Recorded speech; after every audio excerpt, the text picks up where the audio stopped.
Hey there, Gary. Hello there. Maggie, how are you? Great. Here we go. Awesome. And there are our panelists, Brooke, Amy, and Anne Marie. First, I want to welcome everyone to the first Tate Talk Live 2023.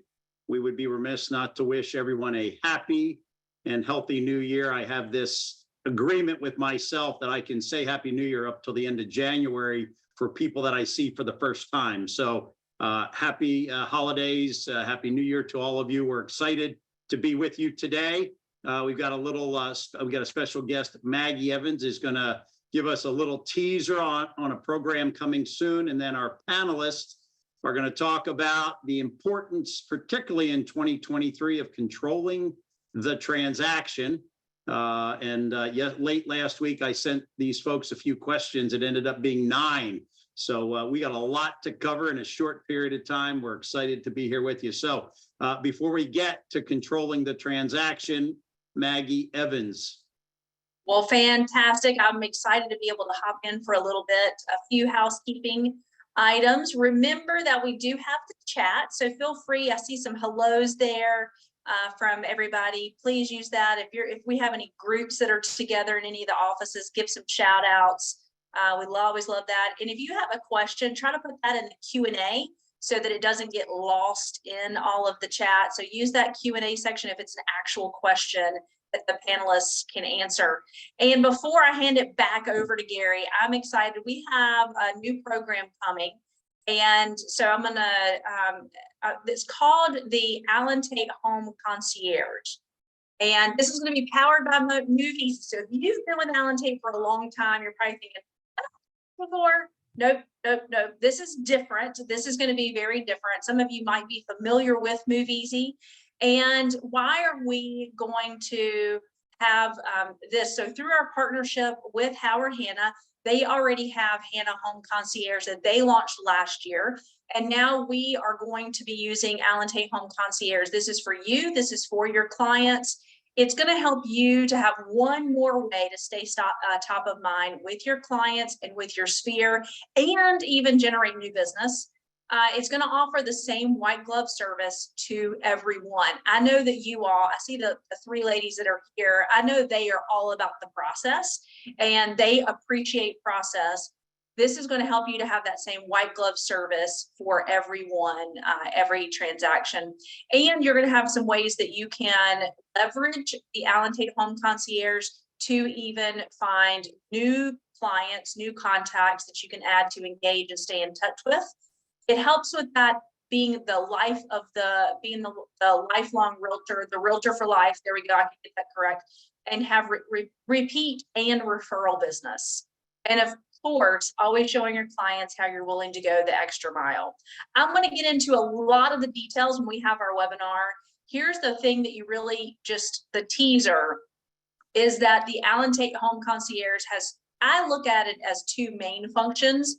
One is that they have your client moving services during the transaction. And then being that realtor for life, they have a home ownership, you have a home ownership dashboard. They are able to go in and look at their customized home ownership dashboard, the life of while they're in a home, and you're always going to be that trusted advisor. So that's all I'm going to say for this. We do have a webinar coming up Thursday, January 18th at 1 p.m. The registration will be on Tate University later today. And you'll also see that in, I'm sure I'll share it also on all Alan Tate. So you can get that. Your leaders will be sharing it with you. Alan Tate Home Concierge, powered by MoveEasy, our intro webinar on January 18th, Thursday at 1 p.m. So Gary, that's my teaser. Awesome. Maggie, thank you. Thank you. So we are excited to get going. We've got our panelists. I do want to shout out to our 4th panelist, who is a little bit under the weather today and could not join us. But let's wish Missy Rick from the upstate a good, solid, quick recovery. So today, as we enter 2023 and we talk about our business returning to normal, we're talking about the importance of controlling the transaction, whether a buyer or seller from A to Z. So let's start with introductions. We're going to ask our panelists to say three things. Number one, which office? Number two, how long have you been in the business? And number three, why the real estate business? We're going to start with Anne Marie. Okay. Hey, I'm Anne Marie Janney. I am with the Apex office in the Triangle. This is my 23rd year in real estate. Crazy. And I got into real estate. I had a friend who told me over and over I'd be good at it. And I took the class, and Barbara O'Rourke was actually the one who encouraged me to become a realtor. And I have loved it ever since. Awesome. Well, we're happy to have you today. We're excited with what you're going to share with our audience. I want to thank the 155 folks that have already joined us, and Concord and Fort Mill have sent a shout out that they are in group in their office. So if you are in an office with a bunch of people, send us a note and we'll shout back out to you. Brooke Cashin, how are you? I'm great because I am actually in sunny Florida. Thanks for having me here. And I'm glad Maggie told me to remove my bathing suits that were hanging up behind me. But yeah, so I've been in real estate going into my 23rd year. So I'm licensed in December of 1999. It seems like forever ago. I'm in the Kernersville office, which I like to think is a subsidiary of the Winston-Salem office. That's where our leadership hails from. And I got into real estate just haphazardly. I was leasing apartments on the weekend, and kind of like Anne Marie, the lady who was employing me, was like, I think you'd be really good at real estate. So I jumped in. I was still fresh out of college, so I still had that study mentality. Went and got my license and have not looked back. So that's the story. Great. Well, we appreciate you interrupting a little getaway. It's funny, as we were talking before we went on air, the rest of us were talking about vacations and what we like and what we don't like. And then we got a little jealous when we found out that you were actually on vacation. So we thank you, because what we know is in our business, we got to adjust, we got to adapt, and we probably have to work a little bit when we're trying to get away. So Amy Baker, quick intro from you. Great to see you. Hi, everybody. Happy New Year. I am Amy Baker. I am in the Charlotte University office, so up in Northeast Charlotte, almost Concord. I got into real estate because I was everyone's worst house buying client. I was that lady who thought I could do it better and then learned otherwise. So that was almost 16 years ago. So first of all, it's great to see all three of you. There was no connection between Brooke and Anne Marie, both being in the business for 23 years. I'm pretty sure I knew Amy wasn't in for 23 years. I figured she was just going to say it just to connect the dots. But anyhow, let's get started. Controlling the transaction. So the questions that we asked, and I'm going to go to Brooke Cashin first, and then we'll go through our panel, is like, in your definite, what does it mean to control the transaction? And why is it so important, particularly today, moving into 2023? What is it, and why is it so important? So for me, I mean, I am a type A controller. So I'm trying to say that it's not about control, it's more about systems.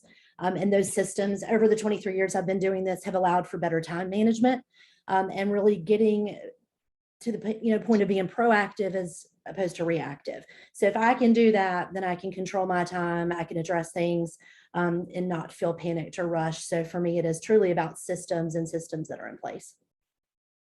So you want to just share with our listeners before we go to Anne Marie and Amy, what one system really makes a difference from a quality of life and a quality of service that you provide to your customer? Sure. And I don't do this all the time, and folks that work with me know that, but I really do try to time block, try to really make time to do my flow, which are my letters, my weekly touches, but I also try not to answer emails throughout the day and text throughout the day. It's going to be one of those things where I have, and again, it may not be the same time every day, but there's nothing that's so urgent that needs to be answered before 9 o'clock in the morning. So getting up and making sure that I have, some control over when I'm responding to those things. And then that gives me additional time to do other parts of my business that need growing. But I have a written set of systems as well. I mean, Jill or Jake could share with you that, we do have this in writing, and we have checklists, and we have things, so nothing, for the most part, falls in the cracks. Well, I think oftentimes we will all find ourselves looking at a phone, answering emails. I think that the time block is a really, it's easy to understand and difficult to execute. So thanks for sharing. Anne Marie, controlling the transaction.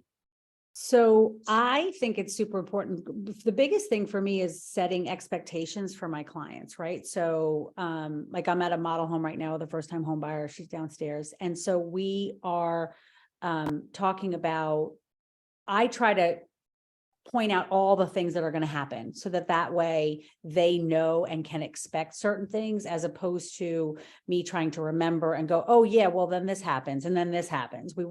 So it's really important to us. A big part of it is having sit down meetings with our buyers at our office. And also then of course with listings, we do that as well. But really for us, it's about setting expectations and helping them know who our preferred folks are, the people we know, like, and trust, that will pick up the phone on the weekends and be prompt and all of those things.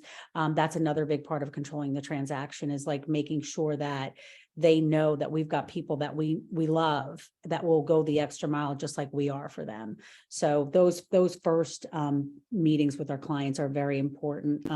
We actually use, to keep it on track once we go under contract, or when a listing is getting ready to go live, we use monday.com for that. It's like a checklist that we use, that we created for ourselves, so that our client care manager, us, our marketing person, all have access to that. So we're all on the same page and know what we're doing along the process to keep it going very, very smoothly for us, but also for our clients. We want it to be as smooth as possible for them.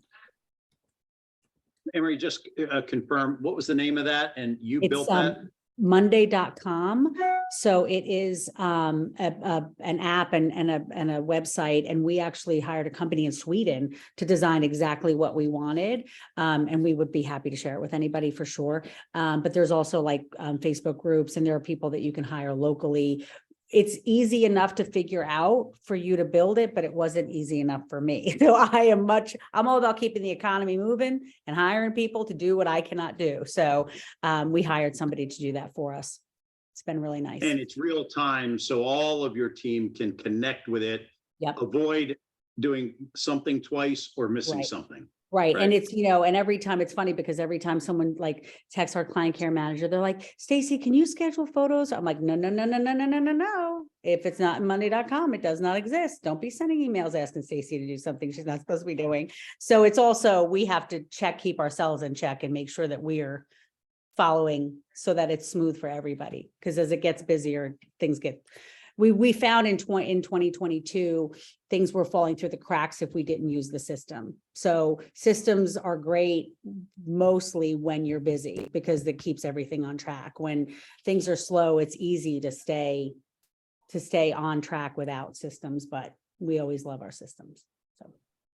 Well, and I think one of the things that we've all shared is that, 2021 and certainly the first couple months or first half of 2022, our business kind of became transactional just because of the sheer pace and volume. Yep. And, one of the things that you learned or confirmed you already knew was the fact that if I've got systems and I've got processes and I stay true to them, I can be super busy and get it all done.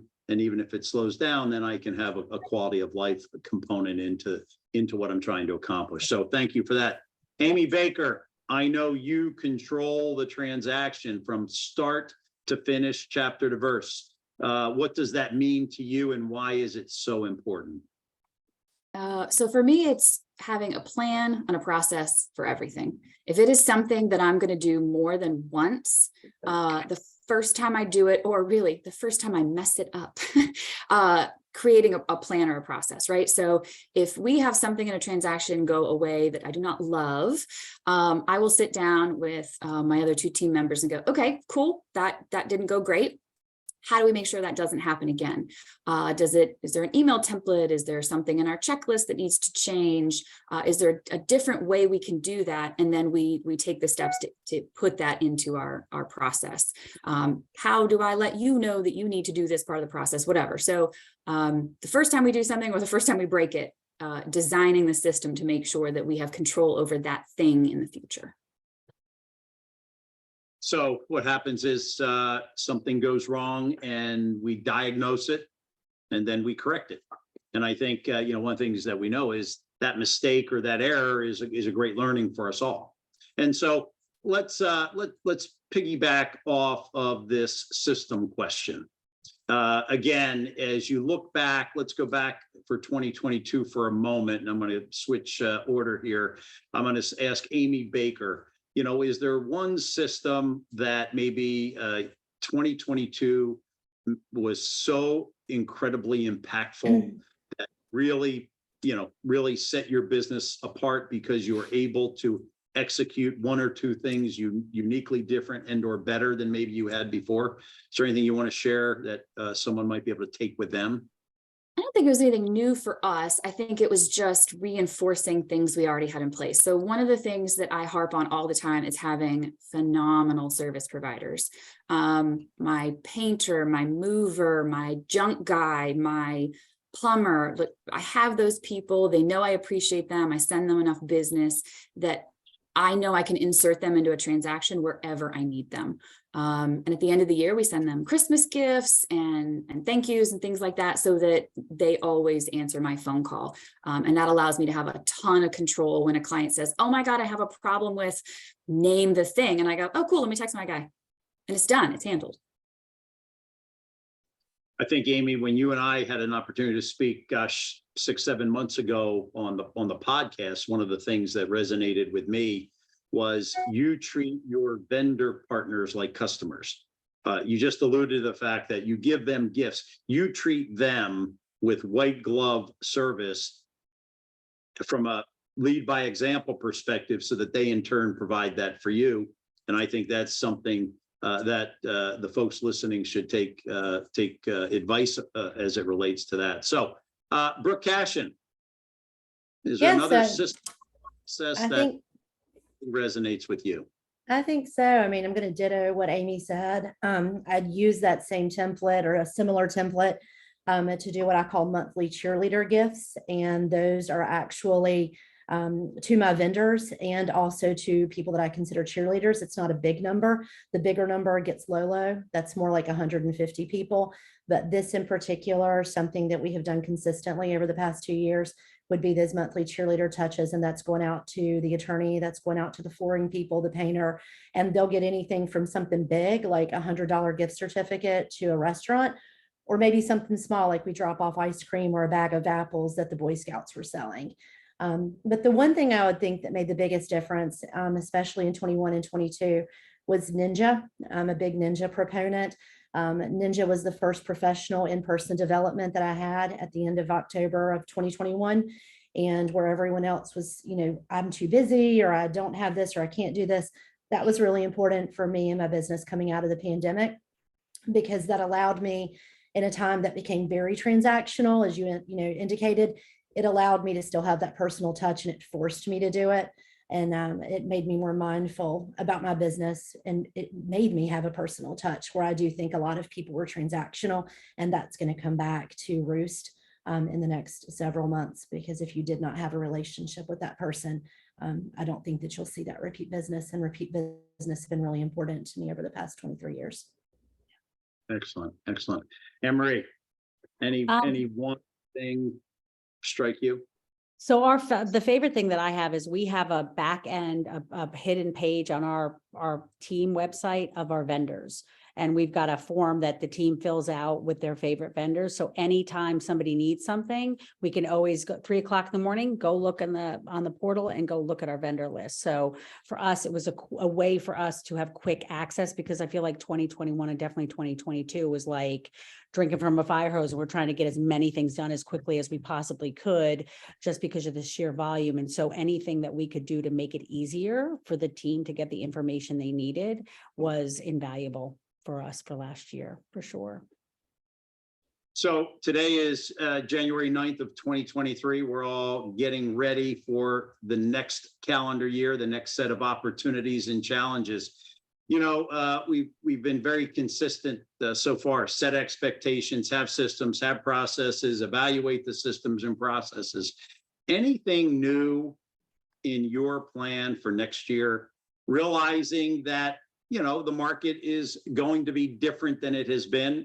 We've used the term return to normal. I will say that if the first week of January is an indication, it does feel way different than the last 2 weeks of December. So hopefully that is a mark of some good things to come. So Brooke, anything that you're looking at from your business that is going to be unique and different in 2023 that you're excited to implement or deploy? Yes, I'm going to have a laser focus on the referral business. I've always been a big believer in OGRs and Tate to Tate work, but I'm really working with my ninja coach over the past year and a half. That's something that we found that has been very successful for me. So working on that referral business, even as we travel, we've met 3 realtors while we've been down here. You and I have had text conversations about some business down here. And then also too, finding a niche for myself in the listing world. I enjoy listings a lot, bringing on a business partner to help me with some of my buyer business. But for the listings, when I say finding a niche, I'm really good at helping families negotiate through tough times, divorce, estates, death. And I know that sounds super morbid, but just my personality lends itself to be, Anne Marie's laughing because she knows, to being very direct and helping to mitigate some challenges where other people are non-confrontational. So in working with my coach, we found that to be an area of success for me. And I enjoy those challenges. So looking into that and trying to expand on that this year, because I enjoy being helpful in any way that I can do that, especially if it's something that comes naturally. And you're really compassionate. That's why you're so good at that, because you're so compassionate. No, you are. You really are. I am, because You know I know love me. you. To know me is to love me, right? Girl, you said it. I'm not kidding. Well, so truth be told, yesterday afternoon, I am watching the Philadelphia Eagles. I'm a big Philadelphia Eagle fan. So I'm just letting Brooke Cashin know that I'm sitting there watching the game to determine whether we get the #1 seed. And she's texting me, and her question, and I think it's great for the audience to hear this, was, when or will Howard Hanna come to Florida?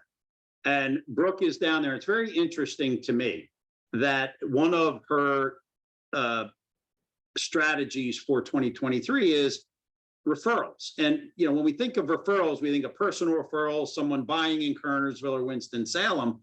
And she's texted me, I've met with 3 agents down here. So I know exactly what Brooke and Jake are doing down there. They may be on vacation, but like all of us, they're creating opportunities through relationships and a network.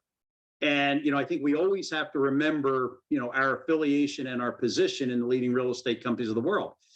We can be of great help to a lot of people, no matter what. Like a college friend lives in town A, moving in town A, we can all help them. And I think sometimes we get caught up in the activity of the moment in the current market. And I think Brooke has said to herself, I'm going to expand my market beyond Kernersville very intentionally, have a plan, right? And then it's referrals, but it's not just what some of us might consider to be repeat and referral business. Great point. Anne Marie, anything that is on the docket for 2023 that you want to share? Yeah, so we just moved into our really beautiful, historic home in Apex. So for us, what we started last year, which will continue even more, is client events at our space. It was really interesting. So this year we did a music under the oak tree, which was lovely. And then we also did a pie pickup, and we did a photo shoot. And what was so interesting was the different groups of clients that came to each one of those. We were able really to reach our clients that, like everybody, the amount of men who came to the pie pickup was hysterical, because it was the week of Thanksgiving. And I'm sure all the wives were like, go pick up the pie. And they just were like, okay, I'm going to go pick up the pie. So it was a really nice opportunity for us. We're going to continue to do that. And we started a property management company last year. So we will continue to, because we like to control the process. So if we can have our clients who buy investment properties, property manage with us, and then when they're ready to sell, it comes back to us. Love that. And then we have, kind of used the strength of Allen Tate Relocation to kind of start a relocation company-ish, where we let them know that we have these resources to help them move anywhere in the country. And then, Keela and Kalina and DJ and everyone has been great at being able to get us the connections to the agents that we need. So those are 3 things that we're going to focus on this year. I have more, but I'll just leave it at those 3. Well, that's right. Emery, we're going to come back, right? As I said, we posted up 9 questions at the end of last week. Amy Baker, anything new next year or this year, which we're already in 2023, anything new that that you're working on that you want to share with everyone? I'm embarrassed to admit it, but I'm finally getting into social media for my business. 16 years in, right? Better late than never. It's fine. It's fine. Everything's fine. But I just getting started, right? Like I know another coach, another agent that I know says, implement now, perfect it later. I have a really big problem with that. If something new isn't perfect, I have trouble rolling it out. And so to solve that, I hired a social media company to consult and to sort of manage things. And so my intention is for them to get us started, and they really have. They're doing a great job, and then be able to take it over from them. So they're helping me with that, I guess, failure to launch soon enough. So that's new for us this year. That's great. So I think it's interesting. I love your phrase, implement now, perfect later. You know, we talk frequently with the leaders, we talk about this concept of the enemy of good is perfect, right? Sometimes we get ready, and sometimes you just have to execute and then work through it. But many of us are so laser focused on making sure it's exactly right. And sometimes you got to introduce it not exactly right and learn along the way, or we can get ready. So I think that's very, very interesting. So it's one of the statistics that I find very interesting is the percentage of consumers in the last 24 months that have used a realtor. I've read a variety of reports, somewhere between 86 and 92%. And the reason I think that is so interesting is that in 1997, that percent was 77%. Yet from 1997 to 2022, the consuming public has access to everything immediate, real time. So it's a little counterintuitive, I think, to think that they're going to use us a lot more the more instant information that they have. And I think it really speaks to our topic today, where and Pat has said this time and time again. Every time I listen to Pat, you know, the consumer needs us more today than ever, because the information they have is very complex. It's often in conflict with itself. And so as you think about this amazing statistic, number one, I believe that statistic will hold true in 23 and 24, where buyers and sellers are going to need us more now than ever. So just, you know, if you guys can speak to that as it relates to how you're looking at your business, particularly from this point of view. And the point of view that I would share is, how do we encourage buyers to buy today with interest rates not being what they used to be, and sellers to sell today with homes appreciating at a slower pace? What are some of the things you're telling buyers and sellers? This is a big question. Telling buyers and sellers to help them understand that 2023 is a great time to buy and sell, and it remains that way. Brooke. Yeah, so I think it is information overload, much like anything else, and they need us there to navigate the noise. And so, you know, I'm down here, I'm looking at everything kind of, you know, you pull up a property, you see all this information, you think to yourself, is it even accurate? For example, this morning we went to breakfast and I asked the waitress, I said, hey, it looks like you are building a 42-story high rise at the end of Pathway. And this is an area that would not even allow, you know, short-term rentals. I mean, it's just a very historic area. And it was an agent out of Miami who accidentally input St. Petersburg, the city, as opposed to St. Pete Beach, which are two different entities. And she has no business in this market. So that meaning, you know, she's 6.5 hours away by car. So I think that's important, because I think the consumer is smart enough with the advent of social media to know that a lot of what is out there is fluff. And to Amy's comment, even though we've been using social media, it's my goal to personally step back from social media this year, just because of what I just said, just the noise. We use Marketing Concierge, which is the Alan Tate brand for social media, and Aaron and crew have done exceptional, because it marries together the Alan Tate message, the Alan Tate brand, together with what we know that we just have to have out there. We have to have out the new listings. The people want the hints, tips, and tricks. They want to know what's going on in the community, and the marketing concierge team has done great at that. But when it comes to the third part of the question, which you're right, it was a pretty meaty question. When it comes to the third part of the question, and I had this happen last week with the buyer who said, I'm just really nervous. You know, rates are higher, what I could have bought last year. And I said, this isn't changing. I mean, real estate has never gone down in value as far as an investment year over year. And first of all, it puts a roof over someone's head. And if you wait a year and rates go up to 6.5%, 7.5%, what you're looking at today is decreased, you know, and it's going to cost you tens of thousands of dollars more. So helping them to see the big picture, and then if it's accomplishing the goal of putting a roof over their personal head, I think that's important. And then the other piece of it is I think it's still a great time for investors. You know, I mean, any people, again, they need a place to live. And in our market in Kernersville, Winston, Greensboro, we still have a 10-year shortage of actual inventory. And if you know anything about basic economics, supply and demand, I think we're good. I think we're good for a while, but I think people are going to start looking back for that personal relationship and to be able to navigate the noise with a realtor that is full-time, that is educated, and that is with a reputable company. For sure. Well, I appreciate the entire answer, and the marketing concierge. You know, I think everyone is familiar with it. I think we have 300 plus or minus of our agents that use some part or parcel of the marketing concierge. You know, as I think about things that differentiate the entire enterprise from the balance of the real estate landscape, the marketing concierge is certainly one of them. I think that, you know, it provides an opportunity to leverage the strength of the brand and your brand together. And again, it provides the consistency. So, Anne Marie, great time to buy, great time to sell. Yes, how do you navigate that question when you're talking to a buyer or seller? By the way, congratulations on sitting in the model home that you're about to sell a home to a first-time buyer. That's awesome. So I think that this is a great story, actually, because this, when we were driving around looking at houses yesterday, and we drove past this neighborhood because it's not an MLS, the price said from the mid threes, and I was like, no.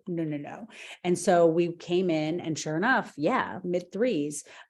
So what was interesting was the agent was telling us, you know, last year this was $410,000, and now she's getting it for $375 with everything she wants. So that's a great story, right? Prices are normalizing for sure. If you are risk averse and don't like disappointment, it's a great time to buy for buyers because they can actually take a little bit more time before they buy a house, right? So, and then for sellers, I mean, I just remind them how much money they have still made over the past couple of years. I was talking to a client yesterday. They bought their house in 2015. They're selling it this year. They're making over $200,000. Like it's a great investment. So kind of, yes, it's not as, and then most sellers are buyers, which means a lot of times sellers weren't selling because they were like, where do I go? And they would be like, I don't have anywhere to go, so I can't sell my house. We can actually help you find somewhere to go now. So I think that that's really important to get across to buyers and sellers. And rates, just refinance. It's okay, just refinance, right? You know, it's interesting. I wrote down three things while you're talking. One is perspective, right? Mm-hmm. It's about keeping perspective. And it's clearly about the last 2 years probably isn't the perspective, right? It's really the last 10 years or 15 years, which all of you have been in the business. Yeah. I think if we stay laser focused on the 2 years, it's going to be difficult to navigate the communication. There'll be a lot of noise. Number two, Anne-Marie, and I think this is the most important thing, is the buyer today has time. Yeah. I'm a buyer today and I have time. I have time that I didn't have before. Number three, and you said it, is whatever rate I have today, it's temporary. Right.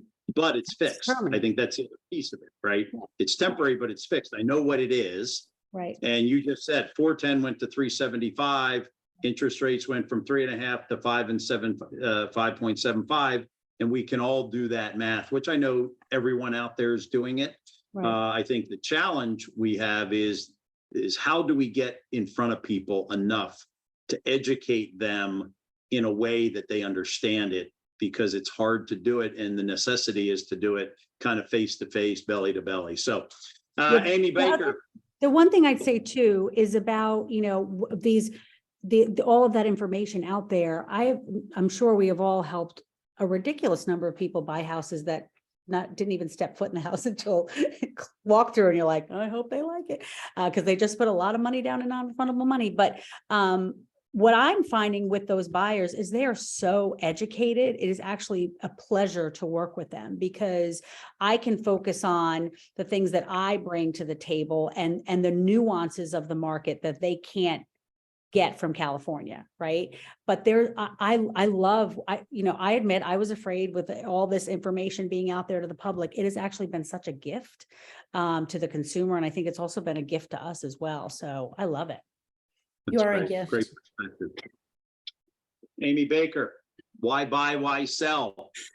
Get me off the fence. So I will reprise two conversations I've had recently. One is with a millennial, right? So my age-ish. I think one of the challenges we've got to be ready to face is, all right, so this kid, he's barely younger than me, bought first house in Florida, market shot up, sold it, bought another house here, market shot up, sold it, right? So they're selling a house every 18 to 24 months, just kind of on a whim, and they're making buku bucks on each one. Oh, and by the way, each one was at 2-3% interest, right? So we sell the last one and rates go to 5. And he went, whoa, nah. And he looked at me and he said, I'll wait.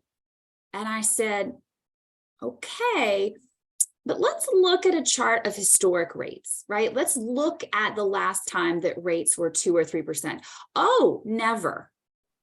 I said, if you sit around waiting for lower rates, you may never own a house again. Is that what you want? Right? Like, you sold your house to buy another one because you had a second kid, right? Don't you want a place for your family? And so I think seeing the historical context helped him, because his only experience with real estate is the last 5 years. And he has experience of this little blip, this funky blip that we've been in, when historically that's just not the case, right? And then the second conversation was with an older gentleman, right? So boomer probably. And he looked at me and he said, I just am not in a hurry to buy anything because I don't want to buy something and be upside down in 8 months. He said, what do you think about that? And I looked at him, I said, I'm gonna be honest. First of all, simple supply and demand, right? We still don't have enough supply. There would have to be a huge increase in supply and a huge drop in demand, right? So I do the hands and I'm like, all right, supply is here, demand is here. Those things would have to do this, right? In order for prices to bottom out. What's gonna make this happen? And we couldn't come up with enough factors that would make those two things inverse each other. And I said, so the other thing is, all right, I'm going to buy a stock and I buy it at X price today, and it's worth all the prices for all the days I own that stock. And then there's the price Y, the day I sell it. Did any of the days in between matter? No, that stock could do this, right? And I own it for 5 years. That's fine. The only two factors that matter is the day I buy it and the day I sell it. So as long as you're not selling it in 8 months, if prices do soften, what does it matter? Okay, it goes through a little blip or something. It's fine. It's a long-term investment, and you know that you intend this to be your last house. You want to die here. What does it matter what it's worth in 8 months? And it gave him new perspective. Awesome. It's interesting you say that. I think if you just listen to the conversations that these three professionals are having on this call, these are the conversations that we have to force ourselves to have with people frequently, right? And I know you've all heard me say, 2023, it's a contact sport. It's interesting. We talk about home price appreciation. Anne-Marie said it beautifully, and that is, we've got to remind people how much money they made, right? That would be number one. Number two is, if you look at home appreciation in 2022, and you look at the performance of the investment indices, that's another reminder that diversification of our investment portfolio.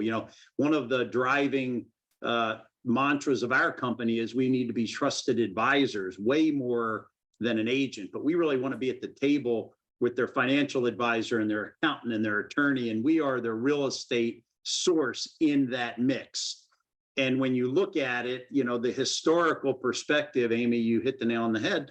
The average home appreciates over 10 years, 4 to 6%. So if last year it was 15 or 17 or 18, it might mean it looks different in 3 years or 4 years. Supply and demand, as Amy just said, nothing indicates that is going to change. You know, in Canopy, and I apologize for non-Canopy members, you know, a month's supply of inventory, I think, is 1.9, and it might have gone over 2. You know, it went from 1.1 to 1.9 to 2.1, and across the country, month supply of inventory is 3.2. Yet 6 is when, as Amy said, it's when it does that, and there's nothing that indicates that will happen. So prices, you know, should continue to be solid. So we talked about some strategies for 2023. One of the questions, and I don't think it was on the prepared question, so we'll throw you a little bit of a curveball. Is there a unique challenge maybe that we haven't discussed that you anticipate we might see in 2023? You know, I think it's so important for us to not just be in the market we live in today, but what might happen as it relates to the factors that we've become familiar with. Is there a unique challenge out there that you're kind of preparing for that might be valuable for our audience? I saw Brooke body language says she's got an answer to this one. Brooke. Yeah, I mean, I think something we're thinking about in our neck of the woods, and I think, you know, anytime I go to a realtor meeting, Anne Marie's been at the last state meeting with me at the convention, I think with the Department of Justice lawsuit, there's going to have to be a conversation that we're prepared to have about our compensation. And I think that we're going to have to be able to structure that compensation discussion around, this is what I charge, and regardless of where this money is coming from, this is my fee. I had a conversation with an agent, you know, just the other day, who was talking about like not being offered any compensation and still her client expecting her advisement. And I think there's going to be tough conversation about validating and showing people the value of what we do. And I think that our company and our association is going to have to be a resource for us to have those conversations in the future so that we're adequately compensated for the hard work that we do.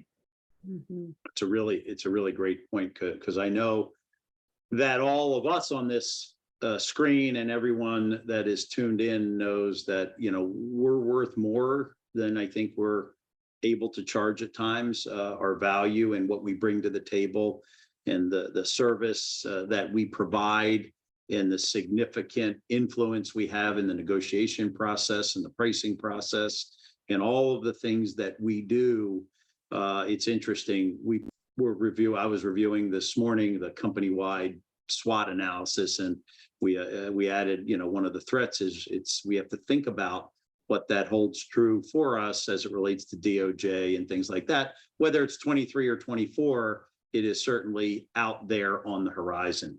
Anne Marie, anything that you can think of that is, whether it be market specific or price range specific, or your growth of your business specific, that you think is going to be a unique challenge in 2023?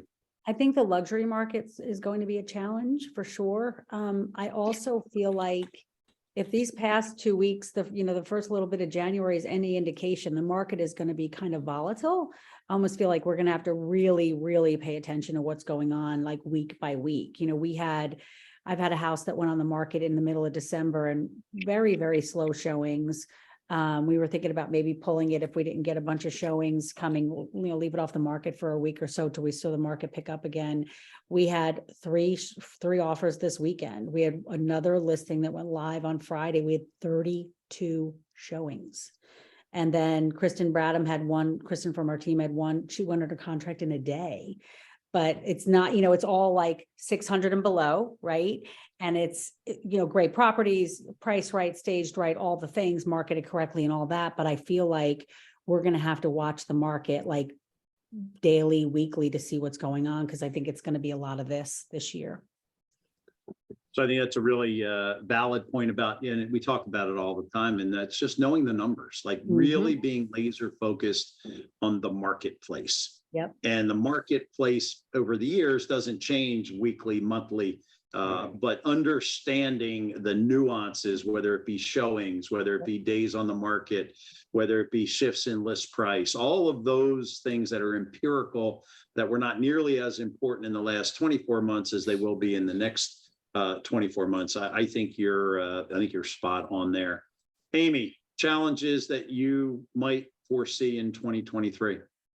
Some of our solutions disappearing, right? So over the past couple of years, we've had things like bridge loans and Ribbon, Zillow was buying houses, right? There were all these things that they were companies that sprung up to deal with unique challenges of the market. Well, now that the market has turned, they have all gone, whoa, I'm out of here, right? So we can't look at a buyer anymore and go, ooh, I've got this solution, it's Ribbon, let me talk to you about it, whatever. That's not an option anymore.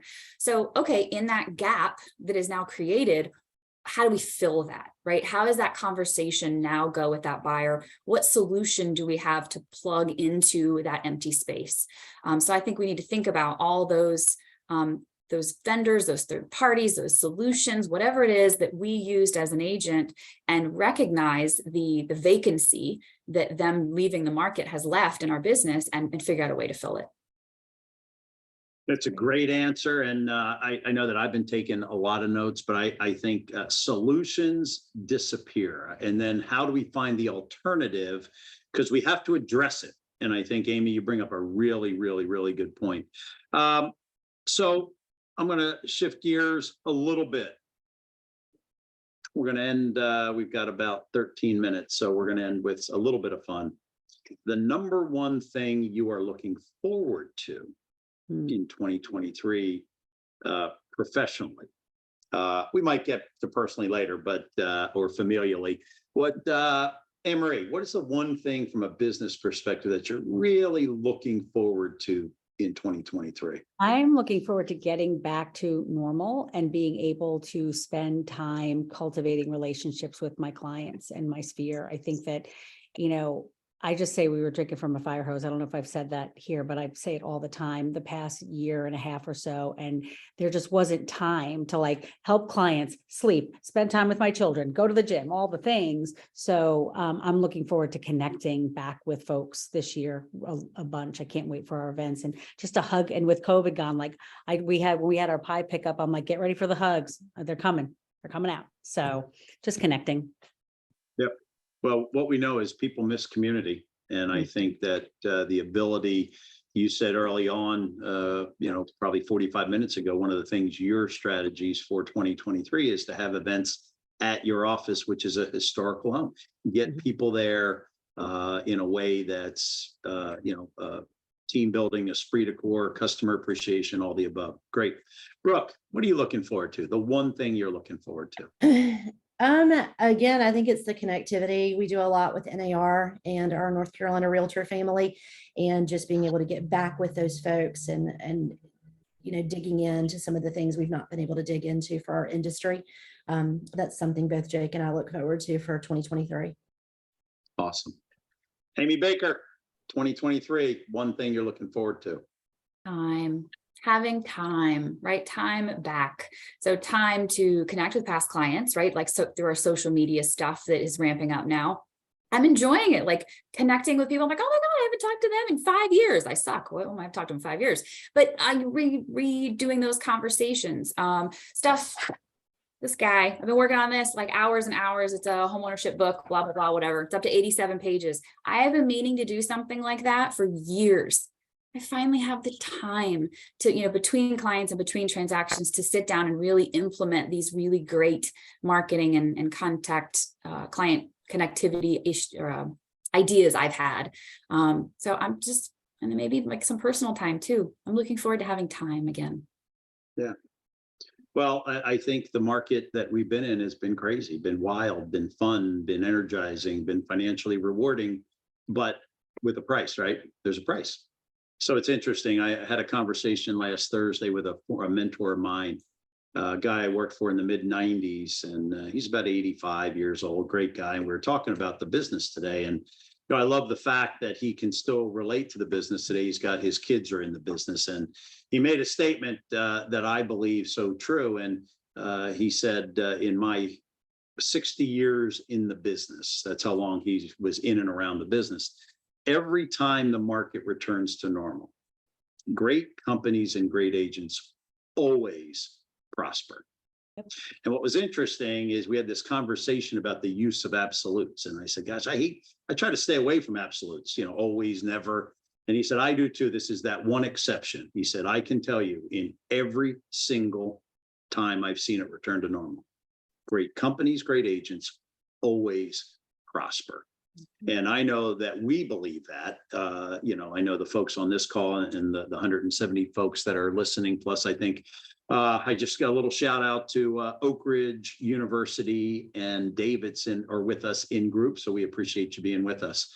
Now we're going to have a little fun as we wrap up in our last 9 minutes. Our audience has gotten to know you guys a little bit. Anne Marie's in a spec home. Amy Baker's got an 87-page home ownership manual. Brooke is in Florida, working on her referral network. Just got a note that Oak Ridge Highway 68 is with us, so thank you. So Valentine is in the house. I guess the last 7 minutes is going to be shouting out to those people who are with us. But, I got to tell you, we love Tate Talk Live once a month. We love it. We love when our panelists join us. So you guys have been terrific. I've got 2.5 pages of notes. I'm sure I'll reiterate it out and about in the market, probably for those from South Park and Center City. I'm going to do your meeting tomorrow. So rest assured, I will refer to these 3 great professionals. So tell the audience one thing about you that they may not know. Man. I love this one. Look at Anne Marie's body language. You're not asking me that question. Sweating, Amy's very sweating. and Brooke can't wait to tell. So Brooke, tell us one thing about Brooke Cashin. I don't know. I mean, I don't That you don't know. know. I One feel like thing. I probably tell people too much. They probably know a lot about me. Yeah, and I'm sorry for bothering you during the game. Like I don't watch a lot You of did football. not bother Like, me. yikes. No. You did No. not. I know one thing about you. Oh, yeah. Tell There me. you go. This is Telling on allowed. you. Telling on you. No. You can tell on Brooke each other. Brooke was essentially a professional singer when she was younger. Yes. Yeah, Brooke. that's true. Well, okay. So Thanks, now, Anne Anne Marie. Marie, you can't come up with yours. Then we're going to come up with one, whether it's true or Oh, not. I'll come So up with would- I have so many secrets. No. So I'll tell you 2. First one is that Brooke and I, if you've ever been to Summit with us, you have had to eye roll as we tell you it's our friendversary because we've been friends for 12 years now. It's a lot. It's a 13? lot. Something Yeah. ridiculous. And we always tell everyone at Summit because that's where we met. We stole a golf cart at Pinehurst. And the other thing is that I was a heavy metal DJ in college.